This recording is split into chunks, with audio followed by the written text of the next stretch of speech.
सुंदर राधा रमन, राधानाथ, है ना, उनसे प्रार्थना की थी कि इस बार हमारा उद्धार करिए। और उद्धार कैसे होगा? वैष्णव की कृपा से होगा। एक बार करुणा करो वैष्णव गोसाई। तो वैष्णवों की करुणा बहुत ज़रूरी है, तभी हमारा उद्धार होगा। ये लिखा है पतिता पावन तुम बिना के हमारे, कि हे वैष्णव गोसाई कृपा मेरे ऊपर करुणा करो, तुम्हारे बिना पतित जीवों को पावन करने वाला और कौन है।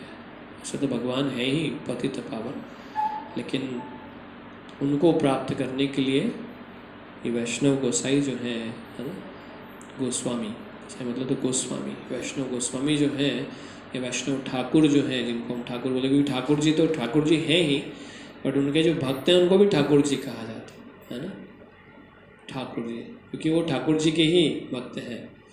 तो उस हिसाब से उनके हो गए। जैसे हम जानते हैं कि स्वर्ण तो स्वर्ण है ही नहीं, अगर हम कोई कुंडल बनाएंगे तो कुंडल भी किस चीज़ के बने? सोने के बने, तो उस कुंडल भी तो सोना ही है। उसी तरह से भगवान के भक्त जो है उनको भी ठाकुर कहा जाए। तो वैष्णव गोसाई, वैष्णव ठाकुर जो है उनके बारे में कि आपके अलावा कौन है जो हमारा पतित पावन, मतलब हमें पावन, पतितों को पावन करने वाला है ना।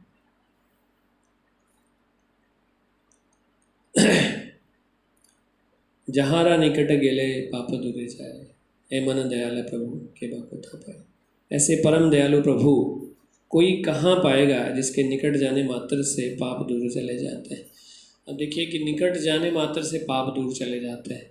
जब हम वैष्णवों के निकट होते हैं तो हम देखते हैं कि हमारे जीवन से बहुत सारे पाप करने की टेंडेंसी अलग चली जाती है। उनके संग में रहने की वजह से हम जीवन में पाप नहीं करते, उनकी प्रेजेंस से, उनके पास होने की वजह से।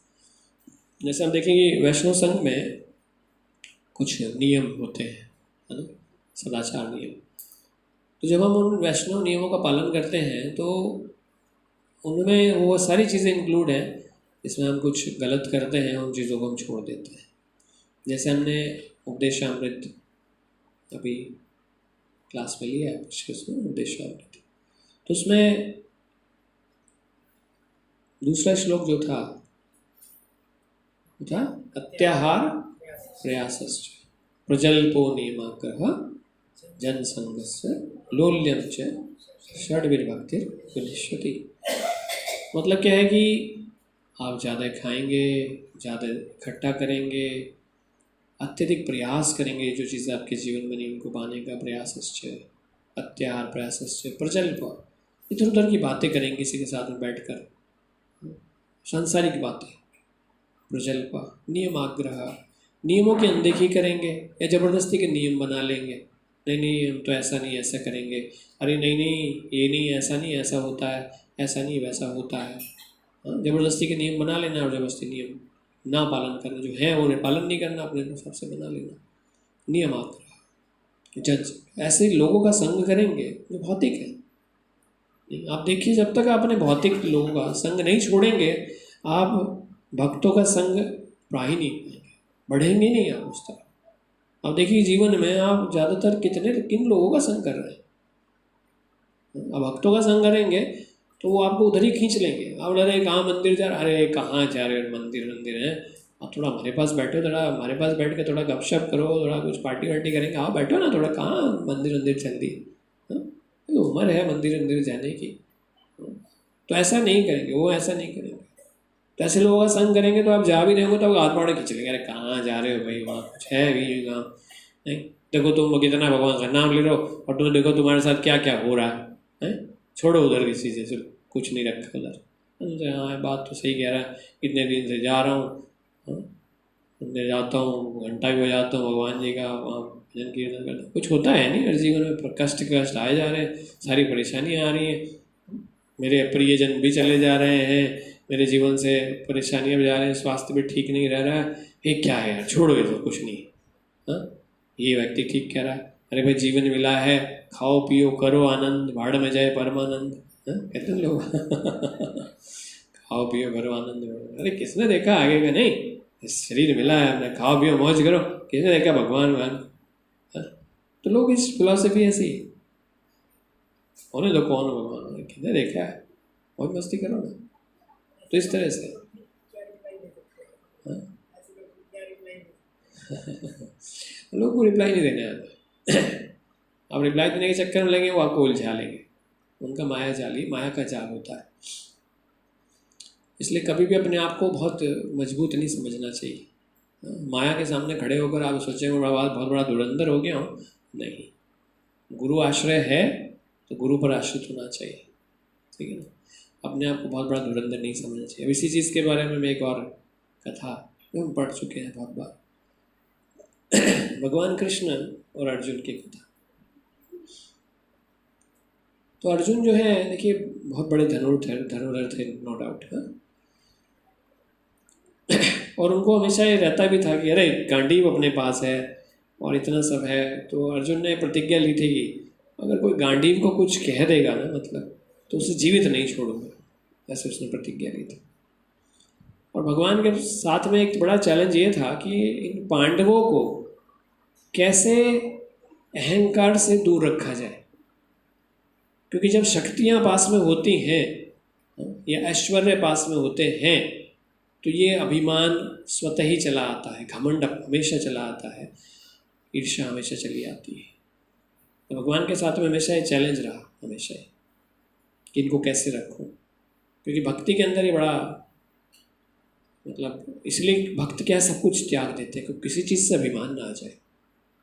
क्योंकि अभिमान तो एकदम चला आता है, अभिमान के लिए कुछ ज़रूरत नहीं है। भिखारी के पास भी अभिमान हो जाता है, नहीं तो इतना गिरा हुआ भिखारी है क्या, 2 रुपये लेगा, हाँ बड़े टाइप का भिखारी हो, 10 तो दो कम से कम, अरे ले जाओ, हमें नहीं चाहिए, क्या दे रहे हो। तो भिखारी में भी एटीट्यूड आता है, अभिमान हो जाता है। और सोच सकते हैं कि जब भिखारी में अभिमान है फिर तो सबके अंदर अभिमान बढ़ा है, नहीं जो भी भिखारी से ऊपर उसके ऊपर अभिमान कैसे नहीं होगा, तो अभिमान होगा। तो जब भिखारियों में अभिमान है तो किस में नहीं हो सकता है। और यहाँ तो पांडव जो हैं वो तो बड़े बलशाली हैं, कितनी शक्तियाँ उनके पास ऑलरेडी दे रखी है, देवताओं के पुत्र हैं, साधारण भी नहीं है। तो उनकी इस टेंडेंसी को कंट्रोल करना भगवान के लिए भी बड़ा चैलेंज रहा। बार बार कभी अर्जुन को घमंड आ गया, उसने कह दिया कि ये गांडीव को कोई अगर चैलेंज है तो मार दो। और हम जानते हैं कि युधिष्ठिर महाराज जो है, एक बार जब दुर्योधन ने जाकर भीष्म पितामह से कहा आप तो उन्हीं के हैं, उन्हीं के लिए लड़ रहे हैं, आप उन्हें मतलब हारने थोड़ी देंगे, आप लड़ रहे हैं पांडवों से क्या। तो भीष्म ने कहा ठीक है मैं अभी युद्ध खत्म कर देता हूँ और मैं अभी युधिष्ठिर को बंदी बना लो। उसने कहा कि अगर युधिष्ठिर को बंदी बना लो मैं खत्म कर दूंगा युद्ध को, आप बंदी बना लो उसको। क्योंकि उसकी चाल थी कि युधिष्ठिर को बंदी बना लेंगे फिर सारा कुछ तो है ही अपना राजपाट में, फिर तो मैंने दास बना लूँगा, फिर क्या देना है। तो उसने भीष्म पितामह से कहा कि अगर आप युधिष्ठिर को बंदी भी बना लेंगे ना तो युद्ध खत्म कर दो। तो भीष्म पितामह को लगा ठीक है ये बात तो सही है। तो बहुत भयंकर युद्ध कर रहे थे उनके साथ।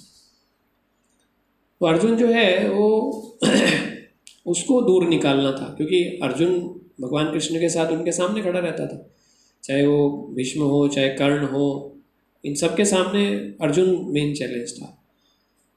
तो वो बार बार उनके सामने आता है, इसलिए कि अगर उसको दूर निकाल कर ले जाओ। तो अर्जुन को दूर निकाल कर ले जाते थे लड़ते हुए, और फिर उसके बाद युधिष्ठिर को बंदी बनाने का प्लान होता था। तो जब युधिष्ठिर को बंदी बनाते युधिष्ठिर घायल हो गया, पता चला अर्जुन को कि युधिष्ठिर घायल हो गया, तो उधर से दौड़े चले आए। तो जब उधर चले आए तो उनका जो सारथी था युधिष्ठिर का, वो शिविर में ले गया, है ना। अर्जुन ने बोला कि उनको लेकर जाओ, वो लड़ने लगे। तो थोड़े समय में अर्जुन जो है उनको एंगेज करके सोचा यार देख के तो आऊँ युधिष्ठिर की हालत कैसी है। तो युधिष्ठिर को देखने के लिए अर्जुन जो है उधर चला गया जहाँ शिविर में था। तो युधिष्ठिर को लगा कि ये जो लड़के आया समाप्त करके आया वो युद्ध को ऐसे यहाँ पर युद्ध छोड़ के आ गए। तो उन्होंने अर्जुन से कहा तुम यहाँ कैसे आ गए, तुम युद्ध में होना चाहिए, तुम्हें यहाँ कैसे आ गए। बोले मैं तुम्हें देखने आया था क्या है, तो युद्ध समाप्त करने करे नहीं अभी तो चल रहा। बोले फेंक दो ये गांडी वांडी, क्या कर रखा है तुमने, नहीं तुम्हारे होते जो है ऐसा ही हो रहा है, तुम क्या कर रहे हो वहाँ पर। तो अर्जुन को एकदम से वो आ गया कि गांडीव को बोल दिया। बोले फेंक दो इस गांडीव को, क्या रख रखा है तुमने, किसी काम का है तुम्हारे। बस वो आगे क्षत्रिय था तो उसे लगा कि गांडीव को बोल दिया। अब उसने उठाया गांडीव को, शपथ ले रखी थी गांडीव को कुछ कहेगा तो छोड़ूंगा नहीं, और तीर तान दिया युधिष्ठिर के ऊपर। बोले अब देखो, गांडीव को आपने कह दिया ना, तो अब तो देखो। और उधर भगवान कृष्ण जो है वो देख रहे हैं, कह रहे वहाँ तो युद्ध कौरवों से हो रहा है, यहाँ आपस में ही हो रहा है। अब युधिष्ठिर को कैसे बचाया जाए, क्योंकि अब अर्जुन ने तो शपथ ले रखी है कि जो भी गांडीव को मारेगा और शपथ से पीछे हटेगा नहीं। अब तो मारेगा, तीर तो मारेगा ही। अब ये युधिष्ठिर गया, युधिष्ठिर यहाँ इसने खुद ही मार दिया, तो युद्ध खत्म हो गया पहले। आगे क्या होगा? अब हो गया कि कैसे रोका जाए उसको। तो फिर भगवान ने अर्जुन को समझाया, देखो ऐसा है कि किसी को मारना ही है ना, तो मारने के लिए जरूरी थोड़ी इस तरह से मारा जाए। हाँ, किसी की बेइज्जती कर दो आप अच्छे से, नहीं, ताकि उसका सिर झुक जाए, सिर झुक जाए, मतलब सिर झुका हुआ सिर और कटा हुआ सिर एक जैसे ही होता है, नहीं। तो तुम ऐसा करो अर्जुन कि तुम जो है निंदा करके कर सकते हो। और फिर अर्जुन ने जो है, जो उसके मन में सारी वो गई थी, नहीं, वहाँ पर दांव पे लगा दिया, ये कर दिया, वो कर दिया। और फिर सब जो है युधिष्ठिर को कह दिया। युधिष्ठिर को कहा, बेचारा वो क्या करता, बेचारा शर्मिंदा हो गया बेचारा। उसने कहा कि ठीक है चलो। अब अर्जुन को लगा कि हाँ ये तो हो गया, भगवान ने कहा ये बात होगी, सिर झुक गया, खत्म हो गया, ठीक हो गया। अब यहाँ तो बात सेटल होगी, चलो युधिष्ठिर बच गया। अब अर्जुन को एकदम से फिर भाव आया, अरे ये तो बड़े भाई हैं अपने, तुमने बड़े भाई की निंदा कर दी, फिर जिंदा रहने का क्या औचित्य, क्यों जिंदा रहो अपने बड़े भाई की इतनी बेइज्जती करने के बाद। और फिर अर्जुन चला कि बस अब मैं अपना जो है यहीं पे प्राण त्याग दूंगा। अब इधर युधिष्ठिर को बचाया, अब इधर अर्जुन फिर तैयार खड़े हो गए। नहीं, बाहर तो युद्ध चल ही रहा है, यहाँ अलग से हो गया। बोले ऐसा करूँगा। तो फिर भगवान ने फिर उससे उपाय कहा कि देखो ऐसे प्राण त्याग देना, और मतलब भाई के उसके हिसाब से तुम्हारा तो सारा ही सब गड़बड़ हो गया हिसाब किताब। तो भगवान ने एक उपाय उनको भी, अर्जुन को भी कहा कि देखो ऐसा करने से भी तुम्हारा जो ये था पाप जो है वो धुल जाता है। वो मेरे दिमाग से पूरा स्किप हो रहा है अभी, लेकिन यहाँ पर भगवान ने इसे सेटल कर दिया।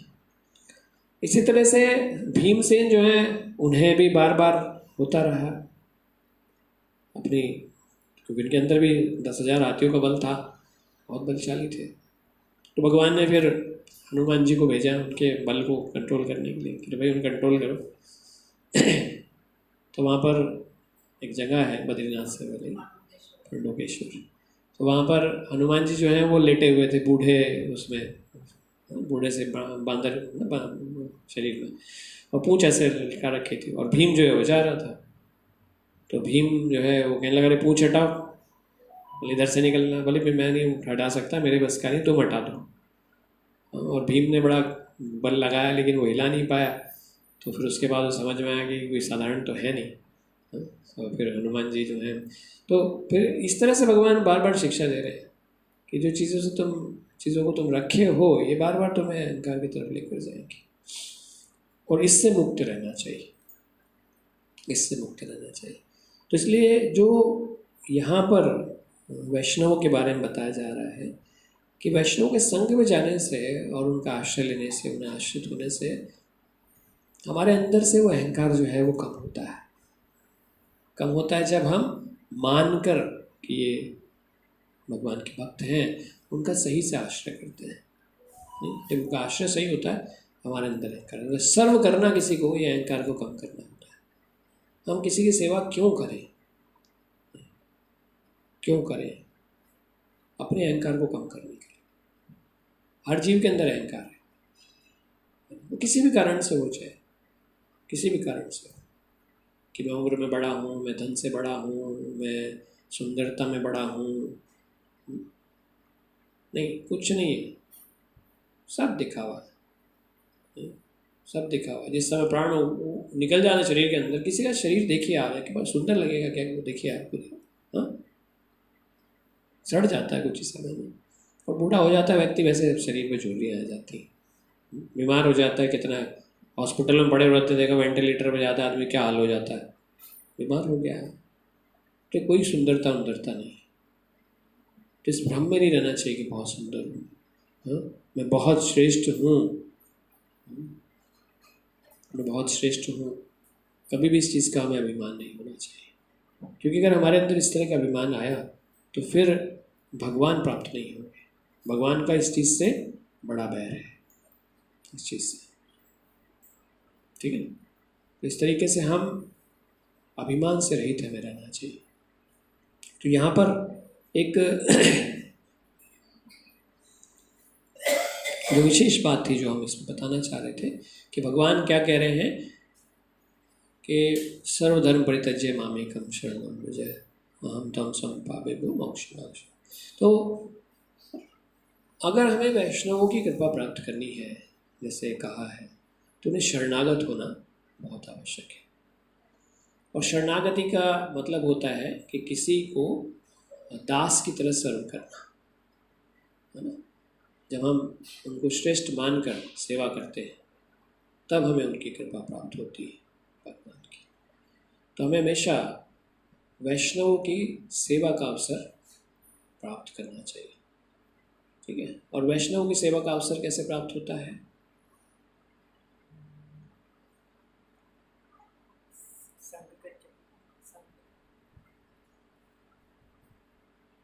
वैष्णवों की सेवा का अवसर कैसे प्राप्त होता है? जीवन में वैष्णव सेवा का अवसर कब प्राप्त होता है, कैसे प्राप्त होता है?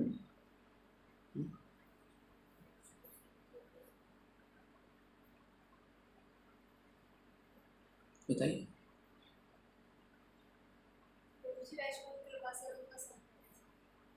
वैष्णवों की कृपा से कैसे प्राप्त होता है वैष्णव कृपा से?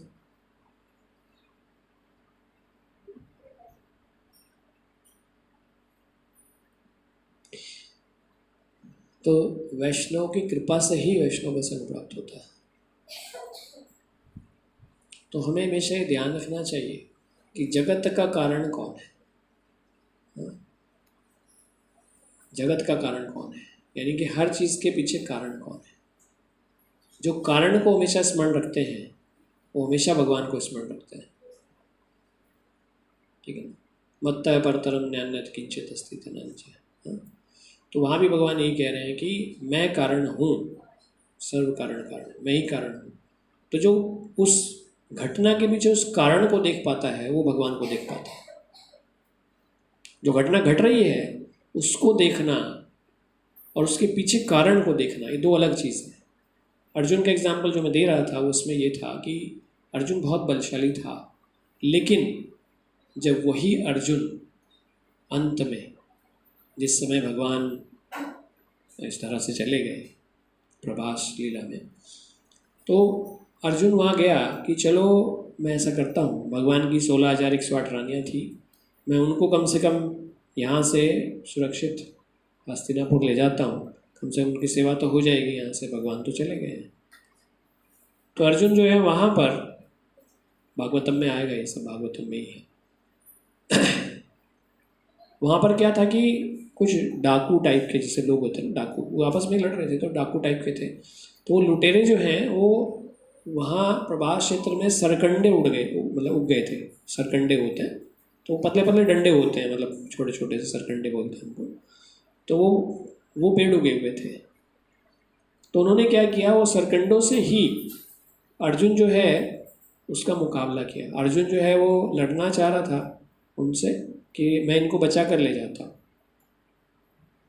तो वो सरकंडे लिए हुए थे, अर्जुन गांडीव लिए हुए था। तो अर्जुन ने सोचा कि क्या रखता है मायने ये सब, नहीं। उसने गांडीव निकाला और अपना जो अस्त्र था वो छोड़ा उनके ऊपर और उन्होंने सरकंडों से ऐसे गिरा दिया। और जितने तीर अर्जुन ने चलाए वो सारे जो है सरकंडों से उन्होंने सारे निरस्त कर दिए। और वो सारी रानियों को लूट कर ले गए, वो लुटेरे जितने थे ना, वो सारी रानियों को लूट करके ले गए। और अर्जुन वहाँ बैठा हुआ गांडीव के साथ में पड़ा रह के देख रहा, क्या हो क्या रहा है ये, नहीं। बार बार देखे, गांडीव तो वही है, मैं तो वही हूँ, ये हो क्या रहा है। एक रानी को बचा कर नहीं ला पाया। और ऐसा होने के बाद फिर वो फूट फूट कर रोया। मैत्री ऋषि के आश्रम में आया, बताया, मैंने पूछे क्या बात हो गई। बोले ऐसा ऐसा था। तो बोले रो क्यों रहे हो? बोले मुझे आज पता चल रहा है कि वो जो युद्ध में बैठ के मैं लड़ रहा था, वास्तविकता में मैं नहीं लड़ रहा था। समझे? वास्तविकता मैं नहीं लड़ रहा था जो वहाँ जीत हो रहे थे, अर्जुन जी जा रहे नहीं, वास्तविकता मैं नहीं लड़ रहा था। वो भगवान थे, वो बैठे थे वहाँ, हाँ, उनकी वजह से हो रहा था। लग ऐसा रहा था कि मैं कर रहा हूँ। हालांकि युद्ध के बाद जो बर्बरीक है उसने भी दिखाया था उन्हें सबको कि तुम्हें लग रहा है तुमने मारा है, ये वास्तविकता में पीछे भगवान ही मार रहे थे सब तुम्हारे तीरों के माध्यम से। तो वास्तविकता मारने वाले भगवान ही थे, तुम तो वहाँ पर निमित्त मात्र भव सव्यसाची। तो भगवान ने अर्जुन को कहा भी था निमित्त मात्र बनो, ठीक है, निमित्त मात्र। क्योंकि जब उनकी कृपा होती है तो हमें श्रेय प्राप्त होता है, और जीवन में जब श्रेय प्राप्त होता है तो वो अपना नहीं होता है, किसका होता है?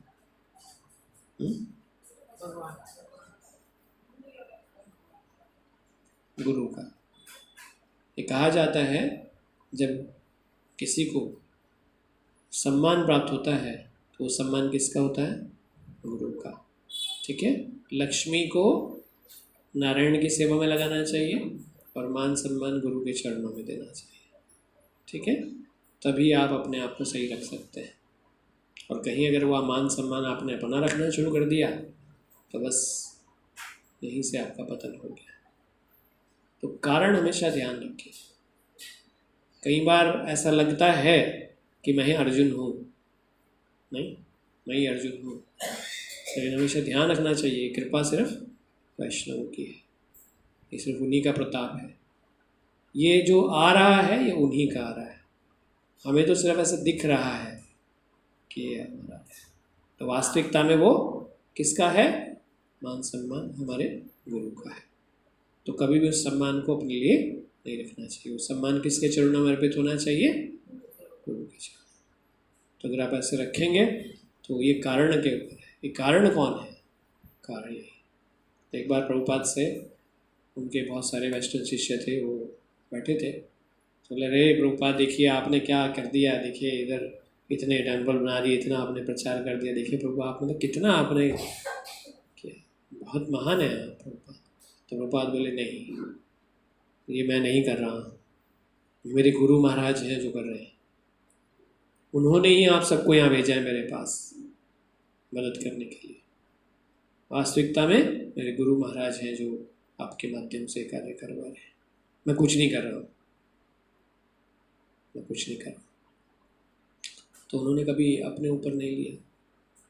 ठीक है, इसलिए हमें कभी भी ये नहीं सोचना चाहिए कि जो सब है वो हमारा है। ठीक है, वो क्यों मिल रहा है, क्यों वैष्णव कृपा हमारे ऊपर हो रही है, उस कारण को हमेशा ध्यान रखिएगा। क्योंकि जब तक वो कारण आपके पास है और जब तक वो कारण आपके जीवन में बना हुआ है तब तक ही है।